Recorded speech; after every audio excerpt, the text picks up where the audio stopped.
பண ஆசையும் இல்லை, பதவி ஆசையும் இல்லை. டாக்டர் கலைஞரை நெஞ்சிலே வைத்து பூஜித்துக் கொண்டிருக்கிறார். நம் பக்கமோ உங்கள் பக்கமோ ஒரு காலம் வரமாட்டார் என்று நான் சொன்னேன். இன்றுதான் உங்களை முதலாக சந்திக்கிறேன் என்று சொன்னார். அந்த தொண்டர்படை அமைத்ததற்கு பின்னர் தான் அந்த தொண்டர்படையினுடைய அணிவகுப்பு திராவிட முன்னேற்ற கழக தோழர்களே, அண்ணா பிறந்த நாள் விழாவினை 83ஆம் ஆண்டு வரை சென்னையை தவிர எங்கும் திமுக நடத்தியது கிடையாது.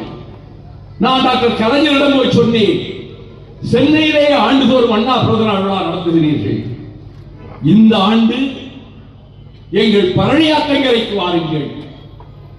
தாவரணி ஓடுகிற மக்கள் அறிந்து வளர்வின் நமக்கு விக்கோரில்லா வீரமாய் பறந்து இது பரிணமித்தும் இதயத்தில் உறைந்து சோரியாய் பொழிக நீர் பொன்றிடும் அளவும் என்று மனோன்மணியன் சுந்தரம் பிள்ளையால் வர்ணிக்கப்பட்ட தாமிரபரணி ஆற்றங்கரைக்கு வாருங்கள், நெல்லைக்கு வாருங்கள்.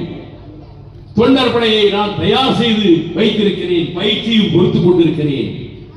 நீங்கள் வர வேண்டும் என்று சொன்னவுடன் பூரித்த முகத்தோடு அவசியம் இந்த ஆண்டு 83ஆம் ஆண்டு செப்டம்பர் 15 திருநெல்வேலியில் தான் நடைபெறும் என்று முரசொலியிலே மறுநாளே அறிவித்தார்.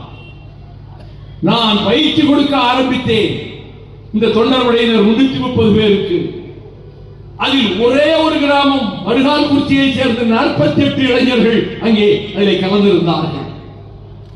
அவர்களுக்கு பயிற்சி கொடுப்பதற்கு சமாதானபுரத்திலே இருக்கக்கூடிய ஒரு பெரிய மண்டபம், அதன் பின்பக்கம் பரந்த வெளி, அங்கே பயிற்சி கொடுத்துக் கொண்டிருந்தேன்.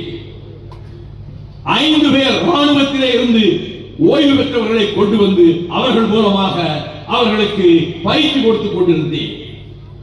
லெப்ட் ரைட் என்ற சத்தம் வீதி வரை கேட்டது. இந்த சந்தர்ப்பத்தில் கொஞ்சம் கவனிக்க வேண்டும். எஸ்பி அவசரமாக சந்திக்க வேண்டும் என்று எனக்கு ஆள் அனுப்பினார். மாவட்ட ஆட்சித்தலைவரும் நீங்கள் உடனே எஸ்பி வீட்டுக்கு வாருங்கள், நானும் உடன் இருப்பேன் என்றார். நான் எஸ்பி வீட்டுக்கு போனேன். போனவுடன் அவர்கள் இந்த தொண்டர்படை பயிற்சியை இதோடு நிறுத்திக் கொண்டு அனைவரையும் வீட்டுக்கு அனுப்பிவிடுங்கள். முதலமைச்சர் ரொம்ப கவலையாக இருக்கிறார். நீங்கள் இந்த தொண்டர்படை பயிற்சியை தொடரக்கூடாது.